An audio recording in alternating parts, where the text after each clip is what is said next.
Halo, halo, apa kabar Anda semua? Assalamualaikum warahmatullahi wabarakatuh. Kembali berjumpa dengan kami dalam program Off the Record dan saya Hirsbun Arif.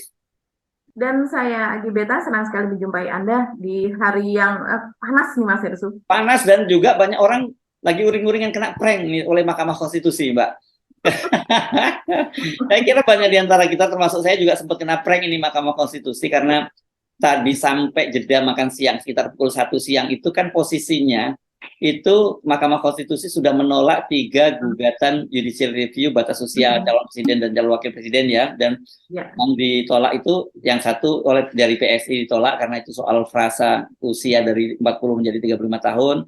Yang Mhm. kedua itu yang dari Partai Garuda yang sudah memasukkan unsur tapi bukan kepala daerah, dia menyebutnya penyelenggara Negara. penyelenggara negara. Kemudian juga Mhm. yang ketiga itu gugatan dari 2 kader Partai Gerindra ya, dan juga ada Mhm. dari Dari Emir Emil Dardak Dardak. dari Demokrat. Ya, Mhm. Emil Dardak, dan saya itu ke wakil gubernur ya gitu. Dan Mhm. itu juga jadi agak lucu ya Mbak. Yang pertama itu jadi mutatis mutandis gitu ya. Jadi menggunakan putusan yang pertama Mhm. menggunakan putusan kedua menggunakan putusan yang pertama, terus putusan yang ketiga menggunakan putusan yang kedua gitu ya. Karena memang memang jadi penggabungan di situ, dan semua Mhm. pengamat akhirnya sudah menyatakan bahwa Gibran batal. Kita juga menyatakan begitu, tapi kita mungkin masih sempat meralatnya gitu ya Mbak ya. Dan Mhm. banyak juga akhirnya pengamat-pengamat yang menyatakan bahwa Mahkamah Konstitusi yang dipresetkan menjadi Mahkamah Keluarga itu terbantahkan karena ternyata Mahkamah Konstitusi menolak semua itu. Dan baru setelah jeda makan siang muncul lagi putusan, ternyata putusan itu membatalkan semua putusan sebelumnya karena katanya begitu, lalu ada putusan yang Mhm. baru walaupun cuma beberapa menit sebelumnya putusan yang lama itu dibatalkan, dan yang ini menggunakan frasa bahwa itu bukan penyelenggara negara tapi kepala pejabat negara yang dipilih gitu ya, Betul. yang bukan appointee yang ditunjuk tetapi yang dipilih oleh rakyat, dengan Mhm. alasan itu kan mereka juga dapat semacam legitimasi dipilih oleh rakyat gitu. Itu Mhm. yang bikin semua orang kaget Mbak Mbak Agi ya, dan akhirnya ternyata saya kira banyak yang meralat berita ini bahwa Gibran tetap lolos untuk menjadi calon wakil presiden dengan keputusan terbaru dari Mahkamah Konstitusi itu Mbak. Dan tambahan lagi, ternyata di putusan tiga putusan yang Mhm. awal yang menolak tadi itu Pak Mhm. Anwar Usman tidak ikut di situ. Dia tidak ikut memutuskan. Jadi hanya delapan hakim Mahkamah Konstitusi, dan posisinya berarti 6-2 ya Mbak ya. Karena juga Mhm. yang Mhm. dissenting opinion ya gitu ya. Ya. Nah, sekarang ini yang menangkan ini Pak Pak Anwar Usman, omnya Gibran dan adik iparnya Pak Jokowi ikut langsung turun tangan di situ gitu. Iya, jadi ini seru sekali ya Mas Hersu, karena memang ini keputusan yang sebetulnya bagi beberapa orang itu sudah menyangka bahwa akan seperti ini. Tapi Ya. mungkin karena didahului oleh sidang-sidang yang terdahulu, jadi yang tadi memang sidangnya itu sepertinya memang dikelompokkan di awal begitu ya, Ya, karena memang sudah dibuat alurnya itu seperti itu. alurnya ya. Ya, alurnya seperti itu. Sehingga sebetulnya kita masih menyisakan kecurigaan gitu. Ada apa ini begitu? Karena memang di awal kalau saya melihat ini selalu penyelenggara negara dan kemudian sempat juga disebutkan yang namanya penyelenggara negara adalah contohnya begitu kan? Contohnya adalah menteri, contohnya adalah duta besar, contohnya adalah wali kota, gubernur apa itu semua adalah penyelenggara negara. Tapi kalau si apa menteri dan juga duta besar itu adalah orang-orang yang ditunjuk. Itu sudah kalimat itu sudah mengarah kepada oh berarti ada penyelenggara negara yang different dari itu. Apakah itu nanti kemudian akan menjadi frase begitu. Dan ternyata itu disimpan memang di bagian akhir dan kemudian menjadi keputusan yang akhirnya bisa membuat Gibran ini lolos untuk dicawapreskan oleh Pak Prabowo. Dan kalau di Twitter itu cukup ramai Mas Hersu karena sebetulnya ini sempat bocor begitu ya. Kita lihat misalnya salah satu cuitan dari netizen di X atau di Twitter bernama Helma Laugi atau @mi73hel. Dia itu mengcapture cuitan dari Habibur Rahman Jakarta Timur karena ini adalah memang caleg dengan dapil Jakarta Timur ya dari Gerindra dan dia salah satu pimpinan di DPP Gerindra yang dia mencuit seperti ini. Semangat membara dari ribuan kader Gerindra pada acara deklarasi Prabowo Gibran hari ini. Soal Prabowo Gibran, dia mengatakan, saya lanjutkan soal Prabowo Gibran, followers Om Dewan ada pendapat gitu karena dia kan adalah anggota dewan. Tapi artinya di sini dia sudah mencuit bahwa ribuan kader Gerindra pada acara deklarasi Prabowo Gibran hari ini, dan itu Oh, sempat di capture dan kemudian dia take down, dia hapus cuitan tersebut oke, karena oke. ternyata kemarin kan tidak jadi untuk dideklarasikan, Mas Hersu, begitu. Tapi ini menjadi rame, antara lain Helmi Laugi ini mengatakan, kok cuitanmu itu dihapus ya Om Dewan Habibur Rahman, hebat ya Mas Gibran, tweet sudah dideklarasikan oleh Gerindra jadi pasangan Prabowo, CC PDI Perjuangan, Jokowi, dan ada ini yang lain, akun yang lain gitu. Jadi memang sepertinya mungkin sudah sebenarnya untuk lingkaran-lingkaran dekat atau circle itu sudah mengetahui, jadi memang sudah Yes. mempersiapkan ini. Ya, ya. Jadi dan yang menarik juga kalau ini ramalan yang paling pas itu disampaikan oleh Denny Indrayana yang dia juga menyadari itu poinnya seperti itu, dan dia menyebut ada namanya di posisinya antara Eni Nurbaningsih itu dengan Arif Hidayat, mantan ketua Mahkamah Konstitusi. Kan ini dia adalah ketua umum alumni GMNI ya. Salah ini satu organisasi yang mahasiswa yang berafiliasi kepada PDIP. Kan selama ini dia itu selalu berada dalam putusan, kalau dissenting opinion 5-4, Arif Hidayat itu selalu berada di posisi pemerintah. Tapi kali ini Arif Hidayat itu dalam posisi yang dia dissenting opinion ketika diputuskan oleh Gibran. Jadi petanya jelas, ini peta Pak Jokowi berhadapan langsung ini dengan Ibu Megawati, dengan PDIP begitu ya. Iya, iya betul. Jadi kalau saya mengamati akhir-akhir ini GMI ini memang kritis ya Mas Hersu. Ya, Karena mungkin mereka melihat tanda-tanda bahwa Pak Jokowi mulai menjauh dari PDIP begitu kan. Dan melihat Pak Jokowi betul-betul sangat merapat begitu ya kepada Prabowo dan juga anak-anak Pak Jokowi. Kita melihat bagaimana begitu. Dan sebetulnya kita melihat juga Mas Hersu ini yang untuk keputusan dari MK yang diluluskan atau diterima begitu ya. Ini kan yang mengajukan namanya adalah Almas Sabik, agak namanya agak susah nih Mas Hertu. Sabikru Rea gitu ya. Ada satu lagi yang Arkan Wahyu Rea gitu. Ini namanya agak sama ya untuk Rea-nya. Saya nggak tahu Rea itu apa. Tapi kemudian banyak dipercakapkan dari sejak beberapa hari yang lalu, sekitar 3-4 hari yang lalu gitu. Ini siapa gitu kan? Karena sebelumnya mahasiswa memang UNS disebutnya begitu aja ya. iya, bahkan sebelum-sebelumnya yang satu mahasiswa UNS, yang satu bukan UNS, begitu. Tapi dua-duanya mahasiswa hukum. Tapi belakangan diketahui ada yang menuliskan begitu bahwa dua-duanya adalah mahasiswa UNS gitu. Dan kalau dari situ terkesan bahwa ini memang gugatan ini didaftarkan oleh anak muda dari Solo begitu Mas Hersu. Karena Ya, ya, ya.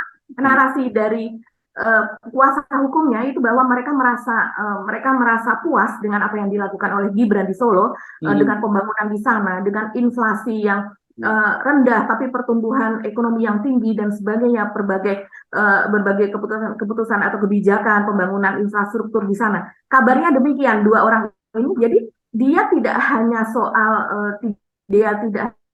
soal menginginkan usia dari capres gitu ya Mas Hersu, tapi dia juga menyebutkan Gibran begitu. Ya, ini memang Mereka target menginginkan untuk supaya kerja untuk Gibran lah gitu ya. targetnya. Ya, memang sudah terus terang itu mereka mengatakan bahwa targetnya, mereka bahkan mengatakan kami tidak ingin dari kuasa hukum ya, ini tidak hanya mentarget Gibran menjadi cawapres, tapi sebetulnya dia memiliki kapasitas sebagai capres. Dia mengatakan demikian. Dan kemudian ini teman-teman menelisik siapakah kedua anak ini, ternyata memiliki alamat yang sama begitu, alamat yang sudah beredar begitu ya. Dan ternyata dia adalah anak dari Boyamin Saiman, yaitu ketua atau koordinator dari MAKI, Masyarakat Anti Korupsi Indonesia. Ya, Dan orang kemudian Solo ini orang kan jadi memang. menelisik. Ya, ya. Iya, ini adalah orang Solo, mungkin asalnya dari Ponorogo kalau tidak salah ya, tapi kemudian kuliah di Solo di Universitas Muhammadiyah Solo, dan kedua anak ini juga berkuliah di Solo begitu. Dan kalau kita melihat ke belakang, tampaknya kalau belakangan ini kan tidak terlihat ya hubungan antara Pak Jokowi dengan Boyamin ini, karena Boyamin adalah seorang pegiat anti korupsi dan dia juga LSM, dia cukup banyak tampil di mana-mana begitu kan. Begitu juga dia berhadapan dengan KPK dan sebagainya begitu.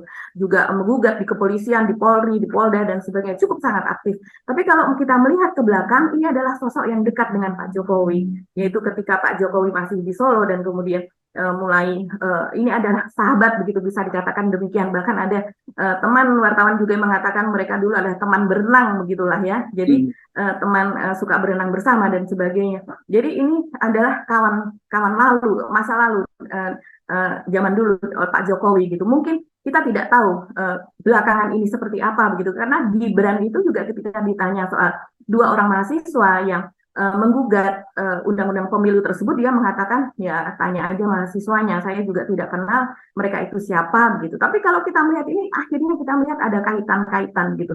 Dan banyak beberapa teman juga yang tidak menyangka bahwa dua orang ini yang menggugat undang-undang pemilu ini ternyata adalah anak dari pegiat anti korupsi gitu Mas Hersun.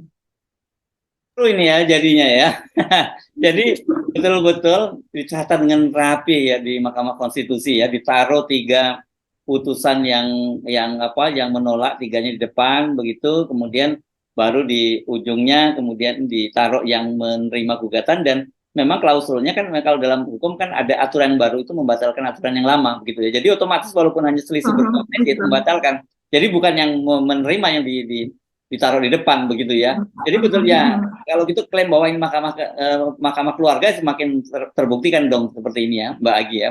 Nah yang menarik saya kira ini konsekuensinya ya. Konsekuensinya berarti ini Gibran akan jadi wakil presiden dari calon wakil presidennya Pak Prabowo begitu ya. Dan kalau itu yang terjadi berarti kita tinggal tunggu surat pemecatan dari PDIP terhadap Pak Jokowi dan juga Gibran dong ya, otomatis ya, seperti ini ya. Dan saya kira kemudian juga PSI akan segera deklarasi untuk dukung pasangan Prabowo dengan Gibran ini gitu. Nah ini yang saya kira menjadi seru. Dan sebelumnya kalau nggak salah Ganjar itu sebenarnya juga sudah nyindir-nyindir Pak Jokowi ya soal ini, kan Ganjar ini juga alumni GMNI juga ya Mbak. Iya betul Mas Hersul. Jadi Ganjar sudah menyindir-nyindir soal ini begitu. Dan sebelumnya kan kita tidak melihat Ganjar kan tetap kalem ya walaupun Pak Jokowi bermain dua kaki, tapi sepertinya kalau saya ketemu dan sebagainya itu tetap ya biasa-biasa saja begitu, bahkan tidak keluar itu ya, dia aktif sekali di medsos tapi tidak ada sindiran-sindiran. Tapi ini kemudian cukup ramai Mas Rizul karena pada tanggal 15 Oktober kemarin itu Ganjar membuat cuitan seperti ini. Soal loyalitas, belajarlah pada ibu-ibu ini. Mereka setia pada rumah yang membesarkannya puluhan tahun. Merasakan suka duka tangis dan tawa bersama. Tetap sehat, guyup rukun, dan kompak ya Bu. I love you full pokoknya. Dia menyertakan gambar buruh pabrik rokok begitu yang sedang melinting rokok begitu, dan biasanya kan buruh-buruh ini memang jumlahnya ada ribuan ya untuk satu pabrik saja. Dan tidak hanya gambar ini saja, tapi juga ada video di situ. Tapi yang orang soroti adalah cuitan dari Ganjar itu tadi, karena seperti menyindir gitu Mas Hersu. Walaupun dari DPP PDIP ada juga fungsionaris PDIP yang mengatakan itu tidak khusus ditujukan kepada Pak Jokowi, itu bukan sindiran kepada Pak Jokowi. Tapi jelas dari media dan juga para pendukung Ganjar begitu ya di medsosnya itu langsung mengkaitkan dengan apa istilahnya mereka sudah mengatakan sebagai pengkhianatan dari Pak Jokowi begitu. Antara lain seperti ini. Ada yang menyulit seperti ini namanya Ahmad Syarif. Lupakan Jokowi Pak, biarkan dia tenggelam dengan pengkhianatannya. Bapak punya prestasi and pribadi sendiri, berdiri di kaki sendiri. Saya bersama keluarga besar akan pilih Bapak. Begitu. Ini jelas pendukung dari Pak Ganjar. Ada yang mengatakan kami tetap loyal pada nilai-nilai yang kami anggap baik. Kami bukan kutu loncat yang lompat sana sini untuk mencari peruntungan dan sebagainya. Ya. Ini seru Mas Hersu. Saya bisa membayangkan apa yang terjadi ya, karena waktu dulu saja dengan Pak SBY ya, pada waktu itu kan sebenarnya Pak SBY itu ya pernah jadi menterinya, kemudian ditanya oleh Ibu Mega apakah akan mencalonkan diri sebagai calon presiden, ternyata dia nggak menyatakan tidak, tiba-tiba kemudian maju bersama Yusuf Kala dan mengalahkan Ibu Megawati, dan itu sampai puluhan tahun ya, sampai sekarang itu belum selesai kasusnya. Nah kalau Jokowi ini betul-betul parah, karena kan Ibu Megawati kemarin waktu pidato juga menyatakan 22 tahun ya hitungannya Ibu Megawati ketika dibesarkan. Ibu Megawati walaupun sebenarnya nggak tepat juga, karena 22 tahun mungkin Ibu Megawati ngitung 2 periode di Solo, terus 2 tahun di Jakarta, dan 10 tahun di pemerintahan sekarang. Kalau Solo kan juga 2 periode kedua juga nggak selesai juga sama seperti kayak di Jakarta gitu. Tapi apapun, memang Pak Jokowi itu kan sebenarnya tadinya juga bukan kader PDIP, kan ini pengusaha biasa yang kemudian maju sebagai calon wali kota Solo, terus dia diusung oleh PDIP dan kemudian dia menjadi kader PDIP kan begitu. Dan dibesarkan begitu rupa oleh Ibu Megawati, tiba-tiba sekarang berkhianat. Dan yang saya kira ini lebih parah ini karena kan kita tahu bahwa PDIP itu sekarang punya target untuk hat-trick untuk tahun ini ya, Pilpres kali ini. Hat-trick itu menang 3 kali berturut-turut baik pemilu legislatif maupun pilpres. Nah dengan Pak Jokowi nyebrang begini dan bahkan kemudian menjadikan putranya sebagai calon wakil presiden dari lawan, itu kan menurut saya wah ini benar-benar udah bukan pengkhianatan kuadrat ini saya kira gitu ya.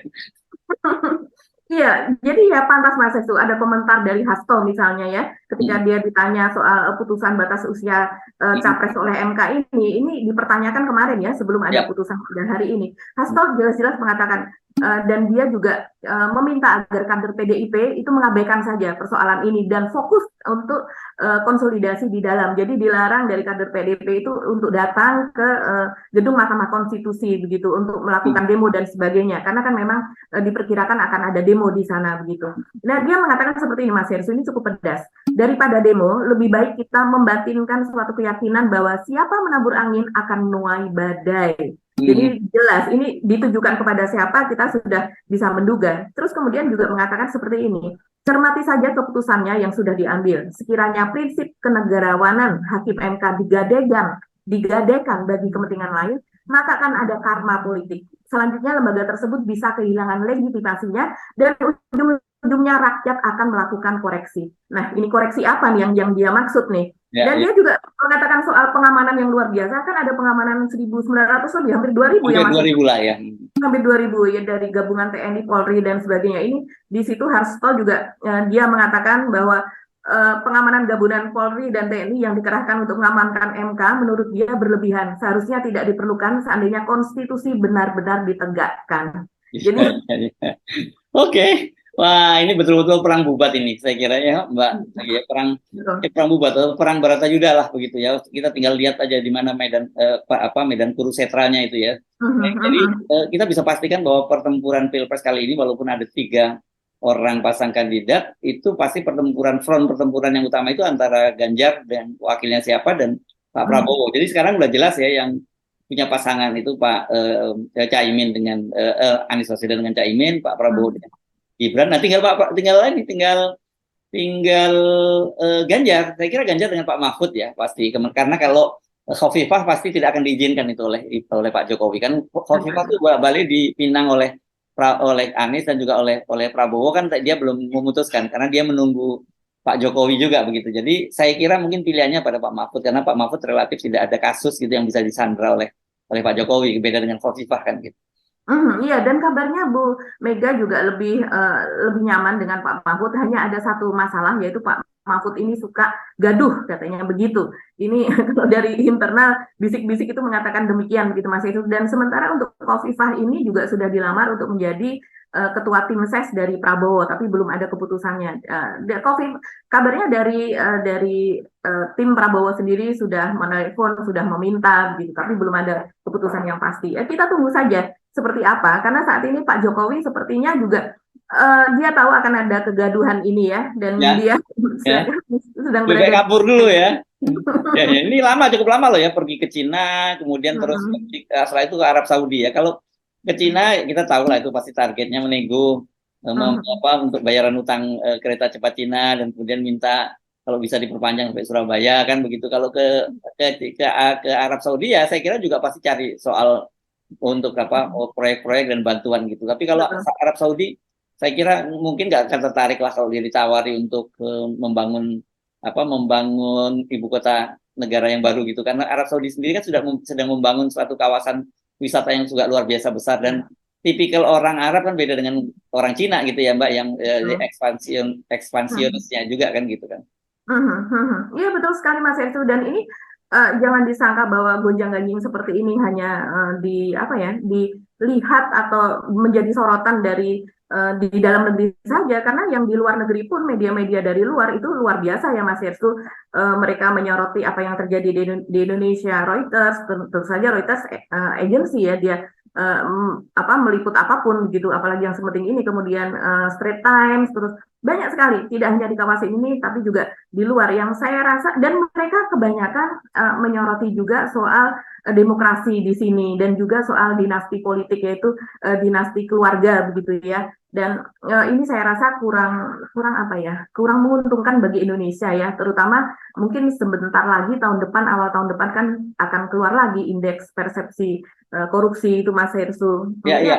termasuk indikasi-indikasi untuk itu gitu. Saya kira bukan hanya untuk masalah orang, untuk orang luar, tapi buat kita sendiri. Mari kita bayangkan, namanya satu yang paling sederhana, siap-siap itu kantor-kantor, sekolah-sekolah masang foto Gibran dengan Pak Prabowo gitu ya. Terus yang berikutnya kita bayangkan kalau ada pembagian tugasnya seperti apa antara Pak Prabowo dengan Gibran nanti gitu. Apakah kalau kemudian kunjungan-kunjungan internasional pasti akan di take over oleh Pak Prabowo. Tetapi kan Pak Prabowo bagaimanapun usianya sudah cukup lanjut gitu ya, tidak selalu sehat, kan bisa aja kalau tiba-tiba nanti ada forum-forum internasional yang penting dan kemudian Pak Prabowo tidak bisa hadir, kalau diwakilkan Gibran, terus Gibran bisa apa gitu, karena bagaimanapun kan dia di pengalamannya masih sangat hijau ini anak kerja, nggak salah kalau Pandana Baban menyebutnya bocah ingusan, kan dia sebelum jadi wali kota kan dia juga tidak pernah aktif di dunia politik. Kalau dibilang dia aktif di bisnis juga baru berapa tahun bisnisnya begitu.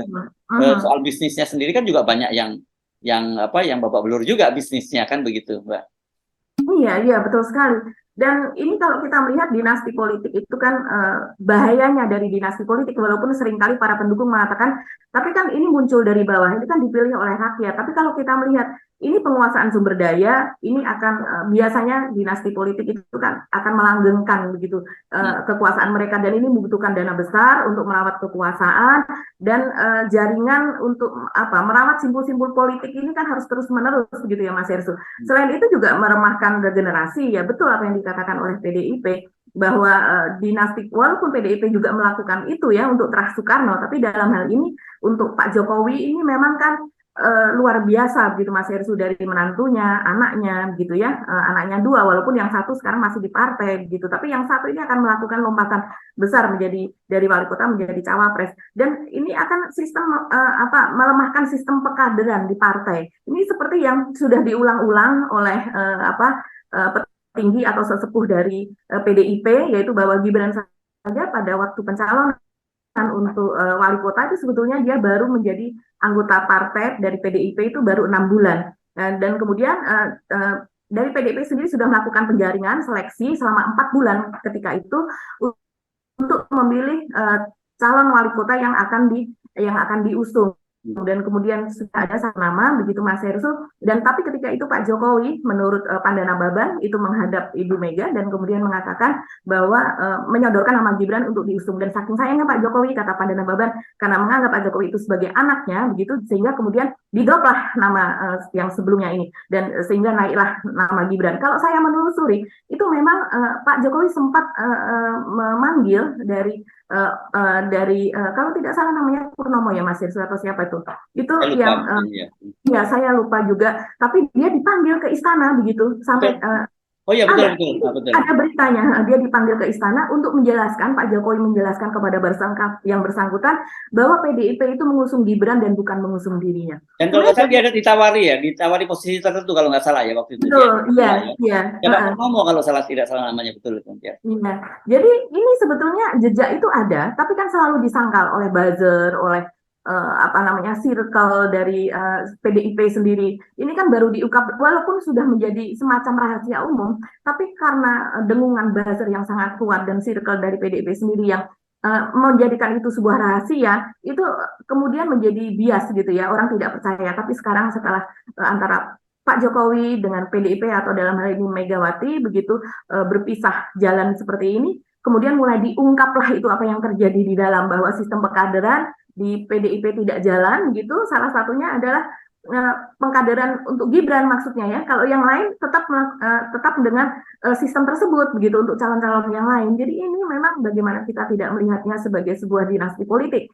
Kalau untuk pengkaderan saja itu sudah tidak dijalankan gitu. Ada keistimewaan di situ Mas Hersu. Ya. Ya betul. Saya buka-buka lagi tadi itu tanggal bulan pertengahan Juli ya, 17 Juli Pak Purnomo itu ya datang dipanggil ke istana gitu, dan dia mengaku dia ditawari jabatan oleh Pak Jokowi sebagai gantinya supaya dia mundur tidak maju sebagai calon presiden begitu, calon wali kota Solo gitu ya, tapi dia menolak dan media menyebutnya pada waktu itu bahwa Pak Jokowi itu mengumumkan calon wali kota Solo itu di istana, menyebutnya begitu. Jadi dari situ aja kita lihat ya seperti apa kualitas Gibran. Dan tapi gini lah, kalau dari sisi Gibran itu menurut saya ya wajar aja, dia mau-mau saja, Pak Jokowinya juga mau-mau karena memang ini dia ingin melanggengkan dinastinya. Tapi yang keterlaluan kok ya Pak Prabowo-nya kok yang ngotot gitu loh ya. Jadi bukan Pak Prabowo yang ditekan oleh Pak Jokowi untuk mengusung Ganjar. Kalau kita lihat dari pengakuan Ganjar dan juga pengakuan banyak orang kan Pak Prabowo udah bolak-balik itu minta agar Gibran yang jadi calon wakil presiden.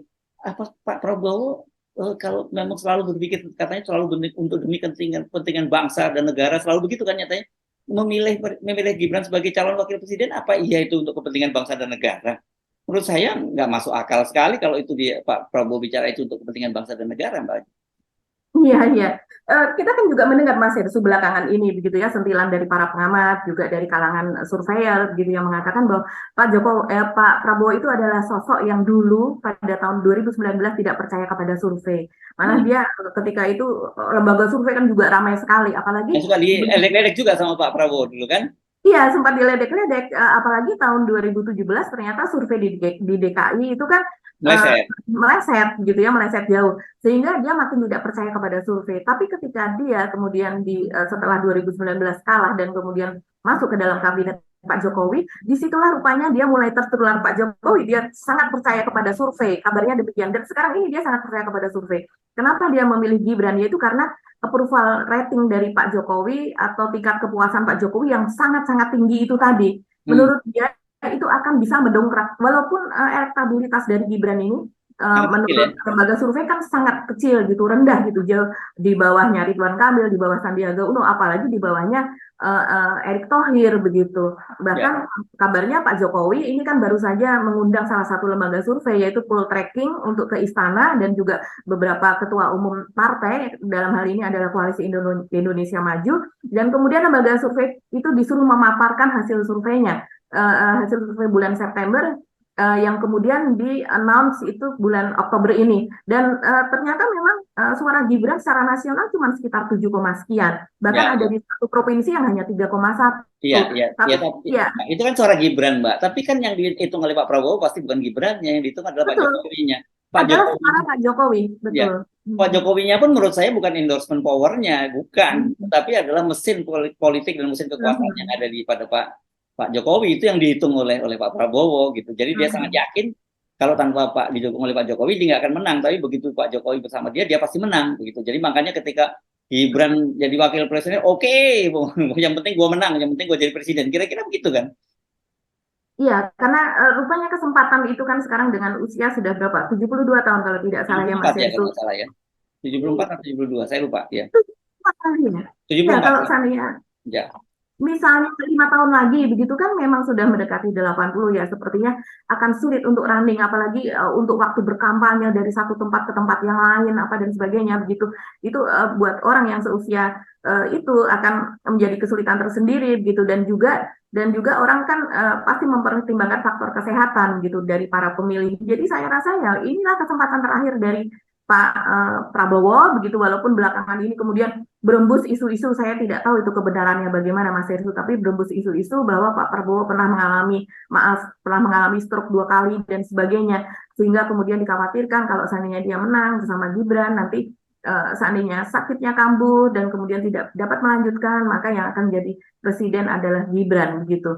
Nah, kalau stroke-nya pernah dibantah sih, katanya bukan stroke tapi apa ya, cerebral palsy atau apa yang kan kalau yang miring gitu ya? Ya, itu bukan stroke katanya gitu. Jadi ya, itu para buzzer mendengungkan seperti itu. Ya, para buzzernya punya. Saya cek katanya bukan stroke. Dan jangan lupa ternyata benar Pak Prabowo itu besok tanggal 17 itu ulang tahun yang ke 72 Mbak, kelahiran 17 Oktober 72 betul ya.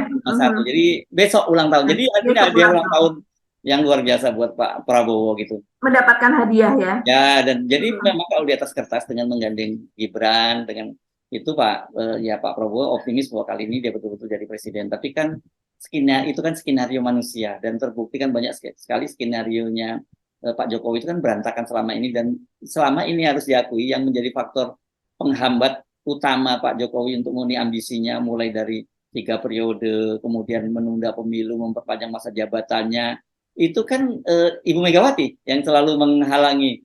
Ya, ingat kan Ibu Megawati sebenarnya sedang mengajukan PPHN ya di semacam pedoman penyelenggara apa sih pedoman kalau dulu GBN Haluan negara, ya, ya garis-garis haluan besar kayak GBHN dulu lah zaman ya, zaman Pak Harto itu betul. dan itu prosesnya kan harus melalui sidang umum MPR kan itu harus Mhm, seperti itu. mhm. Tapi Ibu Megawati kemudian bersedia menarik itu PPHN itu rancangan PPHN supaya tidak ditumpangi oleh Tunggangi. gelap, Mhm, ditumpangi oleh penumpang gelap kan. mhm. Dan penumpang gelapnya itu ya pasti Pak Jokowi dan konco-konconya yang ingin memperpanjang masa jabatannya dan saya Betul. kira kali ini pasti energi Ibu Megawati juga akan melimpah ini untuk menghadang ini karena ini bukan hanya soal kontestasi politik, saya kira ini udah personal banget ini ya, dengan Ibu Megawati karena dia dihianati tadi. Iya, ini adalah kalau saya bisa melihat ini adalah hari kegembiraan betul ya bagi Pak Prabowo begitu apalagi besok beliau berulang tahun, selamat ulang tahun ya Pak. Dan kemudian mendapatkan hadiah yang luar biasa begitu dari MK begitu dan juga dari Pak Jokowi misalnya dia Dari Mahkamah kan Keluarga ya. ya karena kabarnya kan iya apa Pak Jokowi juga belum memutuskan apakah kalau seandainya pun MK itu memutuskan Gibran dapat maju masih menunggu sinyal dari Pak Jokowi itu kan Ya. ya bunga-bunganya seperti itulah tapi kita sudah tahu bahwa ini akan langsung dicopot kurang lebih demikian tapi Hmm. kalau di lain pihak Mas Yesu ini hari nangis Bombay nasional saya rasa ini untuk para buzzer dari Pak Jokowi begitu yang selama ini buzzer Pak Jokowi dan kemudian berpihak kepada atau mendukung Ganjar begitu. Dan ini sebagian besar memang untuk buzzer-buzzer yang di medsos ya Mas Hersu ini seperti di apa yang dari grup Cokro TV misalnya itu kan sangat-sangat mengidolakan Pak Jokowi dan kemudian juga tidak mau ada politik dinasti dengan alasan saya rasa itu salah satunya adalah karena politik dinasti ini dicawapreskannya untuk Pak Prabowo dan bukan untuk Ganjar karena sebelumnya Ya, kan sudah sempat juga kan ya, ya. akan dipasangkan dengan Ganjar Gibran ini. Ya, ya, ya. Ini saya kira ya satu sisi hari kegembiraan, tapi buat buzzer ya pasti mereka wah ini betul-betul apa ya buat mereka ini apa mereka kekecewaan luar biasa puncak kekecewaan mereka karena mereka juga merasa dihianati oleh Pak Jokowi gitu. Tetapi di satu sisi saya kira itu bisa menjadi energi yang luar biasa buat mereka untuk melakukan perlawanan, Mbak. Jadi jangan Mhm. dibayangkan bahwa Pak Prabowo dengan menggandeng Ganjar itu menggandeng Gibran itu akan mulus begitu saja. Saya kira enggak. Pasti ini perlawanan dari PDIP itu akan berlipat tenaganya untuk menggagalkan ini karena bagaimanapun tadi itu saya bilang ini bukan lagi masalah sekedar masalah politik ini bisa jadi masalah personal gitu. Iya, iya, perang bubat atau perang Baratayuda yang Orang didengungkan kalau ini tepatnya perang Baratayuda ya kan perang Baratayuda itu di antara keluarga ya sebenarnya di antara Pak betul. Calon Mhm. dan Kurawa itu kan sebenarnya satu keluarga besar gitu ya. Kalau perang Betul, bubat kan betul. beda ya seperti itu. Mhm. Iya, Oke. kita satu lagi Mas Hersu, mungkin kita perlu ceritakan yang selama ini terselimuti juga mengenai hubungan Pak Jokowi dengan para buzzer begitu. Ya. Jadi sekarang sedang ramai itu di media sosial gitu ya Mas Hersu, ini seperti Butet Kartarejasa gitu ya, seniman yang selama ini sangat tegak lurus kepada Pak Jokowi dari sejak zaman Ahok begitu kan. Mawar Muhammad ya pimpinan Tempo. Gunawan Muhammad begitu dan juga para Ganjaris yang dengan deklarasi luar biasa pada waktu itu ya ada Ganjar Spartan apa dan sebagainya begitu yang mereka istilahnya mereka mengatakannya menceritakan tentang apa yang mereka lakukan kami ini berdarah-darah sejak tahun 2014 bahkan sebagian sejak tahun 2012 yaitu ketika mengusung menjadi gubernur dan salah satu cerita itu Mas Hersu bagaimana kedekatan Pak Jokowi dengan para buzzer ini Denny Siregar salah satu pentolan dari para buzzer tersebut yang pada cuitannya yang terakhir belakangan ini dia mengatakan kalau seandainya apa gugatan yang ada di Mahkamah Konstitusi itu dikabulkan maka dia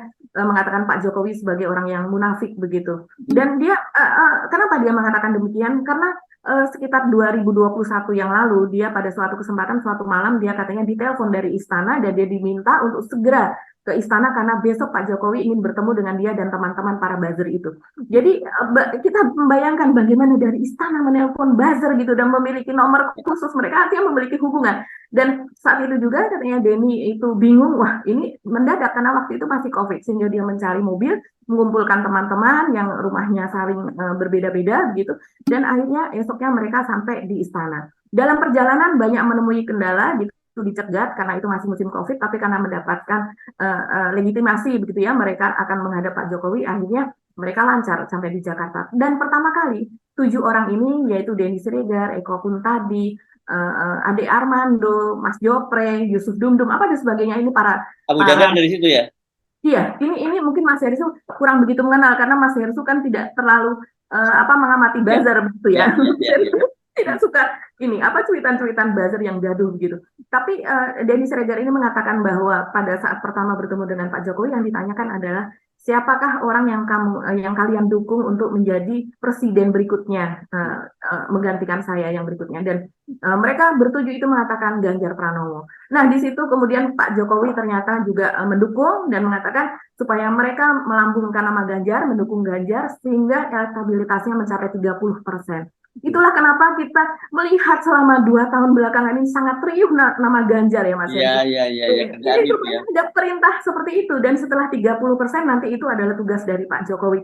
Iya. Ini Jadi, gitu. jadi kalau gitu begini ada dua sebenarnya kebijakannya Pak Jokowi. Satu, lembaga survei yang saya dapat cerita dari seorang wartawan kemudian yang menyatakan bahwa di meja kerja Pak Jokowi itu yang ada cuma bukan berkas pekerjaan tapi berkas-berkas data-data lembaga survei. Itu satu. Yang kedua buzzer. Jadi ini benar-benar selalu beriringan dan sejauh ini saya kira banyak masyarakat Indonesia yang terhipnotis ya dengan lembaga-lembaga survei dan sebagainya karena bagaimanapun juga kan survei kemudian itu kan di lembaga-lembaga survei itu diamplifikasi oleh media-media kan kita selalu sering menyatakan mengeluhkan ini teman-teman media kok tidak kritis ya setiap kali ada hasil lembaga survei dipublikasikan begitu saja tanpa pernah mau membuka track record dari lembaga-lembaga survei itu gitu ya karena lembaga survei di Indonesia kan itu sudah jadi bukan untuk dasar pengambilan keputusan tapi untuk itu basis pertama itu adalah untuk memobilisasi opini publik gitu ya giring opini publik dan kedua nanti ketika prosesnya pemilu berlangsung itu untuk menjustifikasi kecurangan itu kan yang dilakukan oleh mereka seperti itu kan.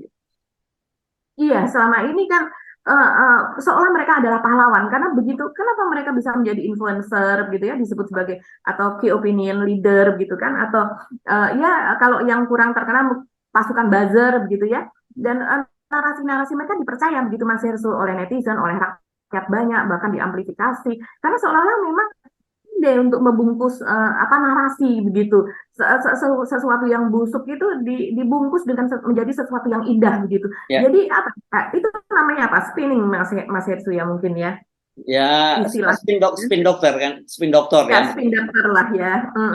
Jadi itulah yang terjadi dan itu banyak yang tidak. Nah sekarang dengan apa yang terjadi saat ini dengan adanya ya tudingan dinasti politik dan kemudian keputusan dari Mahkamah Konstitusi, sepertinya ini menjadi terbuka dan para buzzer itu akhirnya membuka apa yang terjadi selama ini hubungan dengan pemerintah gitu. Oke, silakan menikmati perang antar buzzer nanti ya yang ini karena kan sebagian buzzer sekarang juga udah pindah ke Pak Prabowo, tapi mayoritas buzzer itu pindah ke Ganjar Pranowo.